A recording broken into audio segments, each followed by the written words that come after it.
ചില സമയത്ത് നമ്മൾ പറയുന്നതൊന്നുമല്ല നമ്മുടെ കൂട്ടത്തിലുള്ള ആളുകൾ മനസ്സിലാക്കുക. നമ്മൾ ഒരുപാട് കാര്യങ്ങൾ ഡിസ്കസ് ചെയ്യും, ഒരുപാട് കാര്യങ്ങൾ പറയും, പക്ഷെ അതല്ല ആ ആളുകൾ മനസ്സിലാക്കുന്നുണ്ടാവും. അതിൻ്റെ ഒരു വിഷമം, അതിൻ്റെ ഒരു പെയിന് ചില്ലറല്ല. അതെങ്ങനെ ഓവർകം ചെയ്യാന്നുള്ള ചില സമയത്ത് നമ്മൾ ചിന്തിച്ചിട്ട് പോലും നമുക്ക് കിട്ടില്ല അതെങ്ങനെ ഓവർകം ചെയ്യാന്നുള്ളത്.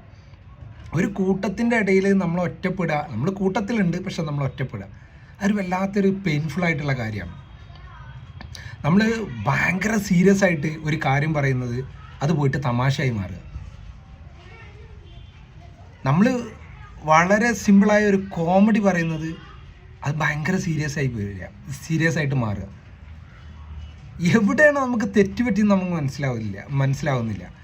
നമ്മളാകെ എന്താണ് ചെയ്യേണ്ടതെന്ന് അറിയാതെ ഇങ്ങനെ നമ്മളൊരു കൂട്ടത്തിൽ നിന്ന് ഒറ്റപ്പെടുന്ന സമയത്ത് നമ്മൾ മനസ്സിലാക്കേണ്ടത് ആ ഒരു കൂട്ടത്തിൻ്റെ ബോണ്ടല്ല നമ്മളുടെ എന്ന് നമ്മൾ മനസ്സിലാക്കണം.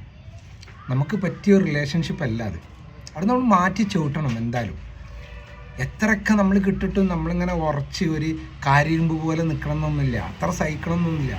നമ്മൾ ആ ഒരു കൂട്ടത്തിനെ വിട്ട് നമ്മൾ നമ്മളുടേതായിട്ടുള്ള കാര്യങ്ങളിലേക്ക് മുന്നോട്ട് പോവുക. കൂടുതൽ നമ്മൾ പെയിൻഫുൾ ആവാതെ ഇരിക്കാൻ വേണ്ടി നമ്മൾ ശ്രമിക്കുക. അതാണ് അതിൽ ചെയ്യേണ്ട ഒരു കാര്യം. അല്ലാതെ വീണ്ടും നമ്മളെ തല വെച്ച് കൊടുത്ത് നമ്മളിങ്ങനെ കാരിരുമ്പ് പോലെ നമ്മൾ സ്ട്രോങ് ആക്കിയിട്ട് പ്രത്യേകിച്ച് വലിയ കാര്യമൊന്നുമില്ല. നമ്മളിങ്ങനെ പെയിൻഫുള്ളായിട്ട് നമ്മളെ സമയം അതിന് സ്പെൻഡ് ചെയ്ത് മറ്റുള്ളവരുടെ ചിന്താഗതി നമ്മളുടെ തലച്ചോറ്റിൽ കയറ്റിയിട്ട് പ്രത്യേകിച്ച് വലിയ കാര്യമൊന്നുമില്ല. നമ്മൾ ആ ഒരു ഗ്രൂപ്പ് വിടുക എന്നുള്ളതാണ് അതിൻ്റെ ഏറ്റവും വലിയൊരു പോയിന്റ്.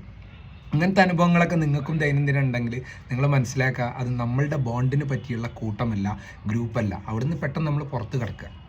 ഓക്കെ.